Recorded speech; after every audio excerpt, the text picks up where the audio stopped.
नमस्कार विद्यार्थी मित्रांनो, मी प्राध्यापक डॉक्टर आनंद शिंदे, लक्ष्मीबाई भाऊराव पाटील महिला महाविद्यालय सोलापूर.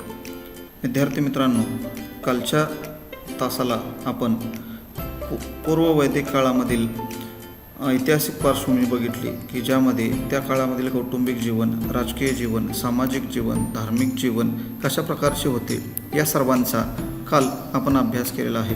त्यानंतर आजच्या तासाला या व्हिडिओमध्ये आपण पूर्व वैदिक काळातील शिक्षण पद्धती नेमकी कशा प्रकारची होती या गोष्टीचा अभ्यास करणार आहोत.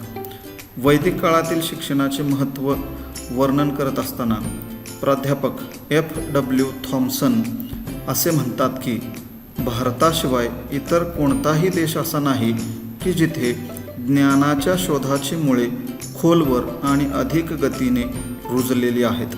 म्हणजेच वैदिक काळातील ऋषींनी केवळ भारतातच ज्ञानाचा प्रसार केला असे नाही, तर त्यांनी संपादन केलेल्या ज्ञानाचा प्रकाश सर्व जगाला दिला. अज्ञानरूपी अंधकारातून सर्व मानवजात ज्ञानरूपी प्रकाशात आणण्याचे काम त्यांनी केले आणि संपूर्ण विश्वावर ज्ञानाचा प्रकाश पाडला. आपली भारतीय शिक्षण प्रणाली जगात सर्वात जुनी आहे आणि तिची काही खास वैशिष्ट्ये आहेत की ती जगामध्ये इतरत्र कुठेही आढळत नाहीत. म्हणजेच वेद हे जगातील आद्य पाठ्यपुस्तक आहे की जे भारतीय ऋषींनी त्या काळामध्ये निर्माण केलेले आहे. भक्कम पुराव्याने हे सुद्धा सिद्ध झालेले आहे की वेद काळात ज्ञानग्रहणाची परंपरा अस्तित्वात होती आणि आमची प्राचीन भारतीय शिक्षण प्रणाली जगात सर्वश्रेष्ठ होती. ऋग्वेद काळामधील शिक्षणाचे स्वरूप कसं होतं, तर ऋग्वेद काळामध्ये म्हणजेच पूर्व वैदिक काळातील वैदिक वाङ्मयाच्या अभ्यासाला विशेष महत्त्व होते. वैदिक शिक्षणाचा विकास सुसंघटित व विचारप्रवर्तक योजना की ज्या मानवाला संदेश देणाऱ्या होत्या त्यांच्यावर आधारलेला होता. वेद हे अस्सल ज्ञानाची आणि संस्कृतीची साधने होती. ती मानवतेचा योग्य विकास करण्यास समर्थ ठरली होती. ज्यावेळी जगातील इतर भागातील लोक शब्द आणि अक्षरे उच्चारू शकत नव्हती, त्यावेळी भारतात ही शिक्षण व्यवस्था अतिशय प्रगत अवस्थेमध्ये होती. वैदिक वाङ्मयामध्ये वैदिक संहिता, ब्राह्मण्य आणि आरण्यके यांचा समावेश होतो. वैदिक शिक्षणाचा विचार करताना फक्त वेदांचाच विचार केला जातो, कारण पंडित जवाहरलाल नेहरू यांनी भारताचा शोध हा जो ग्रंथ लिहिला त्यामध्ये त्यांनी असं म्हटलं आहे की मानवाजवळ असलेले ऋग्वेद हेच पहिले पुस्तक असण्याची शक्यता आहे. कारण पूर्व वैदिक काळातील शिक्षण पद्धती ही पूर्णतः 4 वेदांवर आधारित आहे. त्यातील वेद या शब्दाचा शब्दशः अर्थ आहे ज्ञान. वेद म्हणजे ज्ञान. वेद हा शब्द विद या शब्दापासून उत्पन्न झालेला आहे. वेद म्हणजे विविध प्रकारचे ज्ञान, म्हणून वेद म्हणजे विविध प्रकारचे ज्ञान असे म्हटले जाते.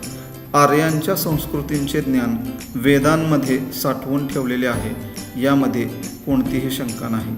वेदांची रचना श्लोकांमध्ये आहे, पण काही भाग गद्यामध्ये सुद्धा आहे. प्राचीन काळात हे वेद लिखित स्वरूपामध्ये नव्हते. पारंपरिक पद्धतीने ते शिष्याकडून मुलाकडे किंवा शिक्षकांकडून आणि वडिलांकडून मुलांकडे आनुवंशिकतेने संक्रमित झालेले दिसतात. ते सुरक्षितपणे जपून ठेवलेले आहेत. नंतर वेद हे व्यासांनी महाभारतात त्यांची रचना करून त्यांना लिखित स्वरूपामध्ये आणले. त्यानंतर या वेदांचे प्रकार. वेदांचे एकूण 4 गटामध्ये वर्गीकरण केले जाते. ते म्हणजे ऋग्वेद, यजुर्वेद, सामवेद आणि अथर्ववेद. तर त्यांची थोडक्यात आपण माहिती घेऊया. त्यातील पहिला वेद आहे तो म्हणजे ऋग्वेद. ऋग्वेद हा सर्वात जुना आणि महत्त्वाचा असणारा वेद आहे. ऋग्वेदामध्ये 64 अध्याय, 1028 सूक्ते आणि 11 बालकास आहेत. त्यांची विभागणी 10 मंडलांमध्ये केलेली आहे. ऋग्वेदामध्ये ऋग्वेदातील सूक्तांमध्ये देवांची स्तुती केलेली आहे. ऋग्वेदात विश्व आणि आत्मा या संबंधीचे मौलिक विचार मांडलेले दिसतात. त्यानंतर दुसरा वेद आहे यजुर्वेद. यजुर्वेदामध्ये यज्ञाला आवश्यक असणारे मंत्र आणि कृती याविषयीची माहिती मिळते. धर्मावरील आधारभूत ग्रंथ म्हणून यजुर्वेदाला महत्त्व आहे. यजुर्वेदातील अत्यंत महत्त्वाचा ग्रंथ म्हणजे शतपक्ष ब्राह्मण. यजुर्वेदाचे मुख्यतः दोन भाग पडतात. एक म्हणजे शुक्ल यजुर्वेद आणि दुसरा म्हणजे कृष्ण यजुर्वेद. त्यानंतर चौथा वेद आहे. त्यानंतर तिसरा वेद आहे तो म्हणजे सामवेद. सामवेदातील बहुतांशी ऋचा ह्या ऋग्वेदामधीलच आहेत. सामवेद छंदरूपात रचलेला असल्याने त्यातील ऋचांचे गायन करणे सुलभ होते. सामवेदाच्या गायनातून भारताचा आणि संगीतशास्त्राचा इतिहास समजतो. सामवेदाला स्वतंत्र वेद म्हणण्यापेक्षा ऋग्वेदाचाच संगीत आणि चालबद्ध भाग म्हणता येईल. ऋग्वेदामधील मंत्र चालीवर म्हटल्यामुळे ते अधिक प्रभावशाली व सामर्थ्यवान वाटतात. त्यानंतर चौथा वेद आहे तो म्हणजे अथर्ववेद. अथर्ववेदामध्ये आरोग्य, शांती, गृहशांती यांच्यासाठी उपयोगी मंत्र आहेत. जादूविद्या, वशीकरण यासाठी सुद्धा अथर्ववेदामध्ये मंत्र आहेत. त्याचबरोबर सुखकारक आणि पीडादायक मंत्र देखील अथर्ववेदामध्ये आहेत. त्यानंतर पुढचा भाग आहे वेदांचे 4 भाग. प्रत्येक वेदाचे 4 भाग आहेत. ते म्हणजे संहिता, ब्राह्मण्य, आरण्यक आणि उपनिषद. तर ते आपण थोडक्यात बघूया. त्यातील पहिला भाग आहे तो म्हणजे संहिता. संहिता याचा अर्थ आहे वेदातील मूळ मंत्राला संहिता असे म्हणतात. त्यानंतर दुसरा भाग आहे ब्राह्मण. ब्राह्मण या ग्रंथात यज्ञकर्माविषयी माहिती दिलेली आहे. यज्ञकर्माचा इतिहास आणि धर्मशास्त्र यांच्या दृष्टिकोनातून या ग्रंथाला अतिशय महत्त्व आहे. या ग्रंथात पुराणकथा, दंतकथा आणि काल्पनिक कथा याविषयीची चर्चा केलेली आढळते.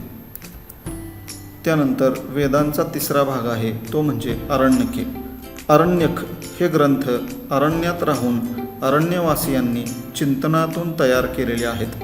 यज्ञकर्माच्या मूलतत्वांची तत्त्वज्ञानात्मक चर्चा यामध्ये केलेली आढळते. वैदिक काळातील कर्मकांड आणि यज्ञकर्म यापासून अलिप्त राहून अरण्यवासियांनी त्यांनी केलेल्या तत्त्वचिंतकांनी किंवा ऋषीमुनींनी या ग्रंथांची निर्मिती केलेली आहे.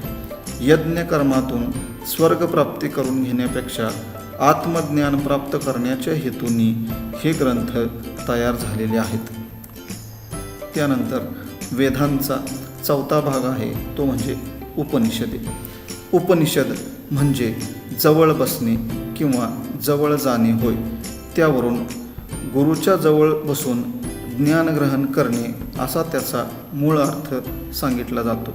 उपनिषदांमध्ये तत्त्वज्ञान, आत्मा, देव आणि सृष्टीची उत्पत्ती याविषयीचे विचार मांडलेले आहेत.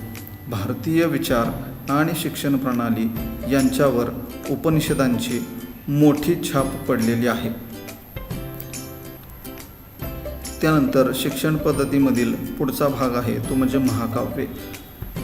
महर्षी वाल्मिकींचे रामायण आणि महर्षी व्यासांचे महाभारत ही जगप्रसिद्ध 2 महाकाव्ये आहेत. या 2 महाकाव्यांनी जागतिक कीर्ती मिळवलेली आहे.